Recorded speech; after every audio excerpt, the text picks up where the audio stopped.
আসসালামু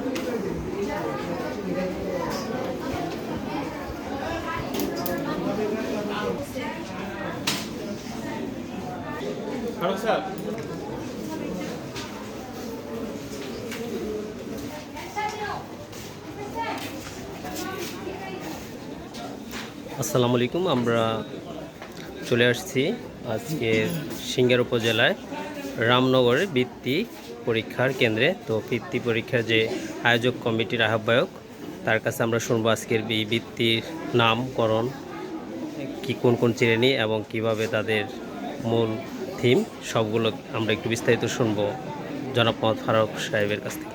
ধন্যবাদ। আসসালামু আলাইকুম। আমাদের এটা হলো সিংহের উপজেলা ট্যালেন্ট সার্চ মেধাবৃত্তি প্রতিযোগিতা 2025। এটা হলো আমাদের প্রথম বছরের প্রথম প্রচেষ্টা। তো এখানে আমাদের এখন পরীক্ষা হচ্ছে আজকে নভেম্বরের 7 তারিখ 10টা থেকে 12:30 পর্যন্ত পরীক্ষা হবে। পঞ্চম শ্রেণী 122 জন পরীক্ষার্থী এখানে অংশগ্রহণ করছে।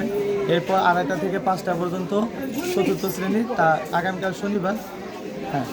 আগামীকাল শনিবার তৃতীয় এবং প্রথম শ্রেণী 10টা থেকে 12:30 এবং 2:30 থেকে 4:30 পর্যন্ত হলো দ্বিতীয় শ্রেণীর পরীক্ষা অনুষ্ঠিত হবে।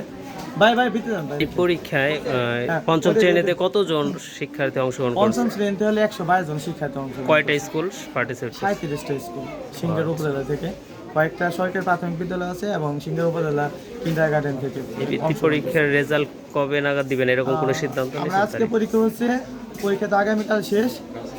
মোটামুটি 3 থেকে 4 দিনের মধ্যে আমরা রেজাল্টটা দিয়ে দেবো। এবং কি আমরা যে রেজাল্টটা দিব, আমরা যে খাতাটা দেখবো, সেটা আমরা ফেসবুকে এবং সাংবাদিকের মাধ্যমে লাইভ করে আমরা খাতাটা দেখবো। পরীক্ষার কি কোনো শিক্ষার্থী স্যাটিসফ্যাকশন না হলে কি চ্যালেঞ্জ করার কোনো বিধান আছে? সুযোগ আছে। কোনো শিক্ষার্থী যদি মনে করে যে না, আমি আমার পরীক্ষা ভালো দিয়েছি কিন্তু বৃত্তি পেলাম না বা পেলাম, চ্যালেঞ্জ করে। বৃত্তি কত মার্কসের উপর থেকে পেতে পারে নাকি? না ওইরকম পার্সেন্টেজ? না, এটা যে সবচেয়ে বেশি মার্কস পাবে ওইভাবে আমরা বৃত্তিটা দেব। কতজনকে দিবে একটা ক্লাস? পঞ্চম শ্রেণীতে 10 জন ন্যূনতম। টপ যে 10 জন বেশি। হ্যাঁ, টপার যারা তারা। আচ্ছা, থ্যাংক ইউ এত সুন্দর আয়োজন, মন্তব্য দেওয়ার জন্য। তো আমরা ট্রু নিউজে সবসময় এরকম সত্য সংবাদগুলো এক্সক্লুসিভ ভিডিও দিয়ে থাকি। এখানে বিভিন্ন স্কুলের পরিচালক মণ্ডলী অপেক্ষা করছে।